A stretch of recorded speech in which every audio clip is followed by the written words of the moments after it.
Today we are going to see about motion in a magnetic field. That means we are assuming a charge plus Q, how it behaves or how it moves in a magnetic field. First we will see two cases, circular motion, and then we will see helical motion. First, circular motion. See, all these cross lines is magnetic field B. That is, it is penetrating this board. Cross means it is penetrating this board. And you have plus Q. So velocity is perpendicular like this. And the magnetic field is going in this direction. B. Understood? Now, we know that magnetic force is Q V cross B. Velocity cross product with magnetic field. That means here velocity B magnetic field. So this is hitting on B. That means it is moving this way clockwise. So therefore it goes inside. Suppose you have a screw here. If you tie it this way, then it moves inside. That is, the resultant force acts towards the center of the circle, centripetal force. Now if you consider this point and any point on this circle, the resultant force will act towards the center. Now I will demonstrate with this circular path where the charge Q, positive charge Q, travels along this circular path. First you have a charge plus Q here and the magnetic field here, okay, this way. So now V is here. B cross B is clockwise, so it moves inside. Now if you see here, magnetic field is in this direction, whereas velocity is in this direction.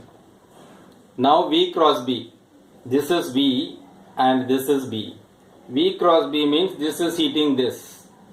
So it is moving towards inside. Or if you take here any point on this circle, if you take positive charge, then the resultant force will act towards the center of the circle, and that is called centripetal force. You can compare with centripetal force. So this is for circular motion of a charge, and we have discussed about the resultant force. Now we have to see about another case where it moves on in a helical path. Assume a magnetic flux density is in this direction, that is like this. This is X, Y and Z. So the magnetic field is in this direction, and you have a charge here, okay. The velocity is like this with some angle. So V cross B will be like this, okay. Now what happens is, suppose, so once again I repeat, magnetic flux density or magnetic field is along the x-axis. So magnetic field is along the x-axis. And a charge is here, okay, this point plus Q, and a velocity at some angle. It need not be right angle, at some angle. If that is the case, what happens is, this velocity can be split into two components, horizontal component and vertical component. The horizontal component is in the direction of the magnetic flux density, okay. So you know the cross product of V cross B, that is magnitude of force. If you take magnitude Q, magnitude of V, magnitude of B and sin theta. So now the horizontal component of the velocity vector is along the x direction. That means it is in the direction of magnetic field. So the angle between this horizontal component of velocity vector as well as magnetic field is 0. So if you substitute 0, sin 0 is 0, therefore no force. That means because of this horizontal component, the charge is not going to experience any magnetic force. It is all the vertical component that makes you to traverse the positive charge.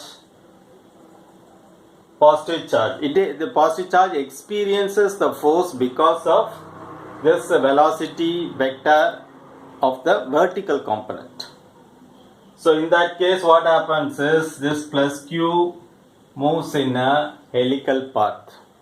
So the direction of this charge is in helical motion, because the horizontal component of velocity vector is 0. Therefore, it is only the vertical component of velocity vector plays a role, and the charge will move in a helical path because of the magnetic field along the x direction. So that's all about motion of a charged particle in a magnetic field. We have discussed two cases. Hope you have understood the topic. Thanks for watching. Nandri.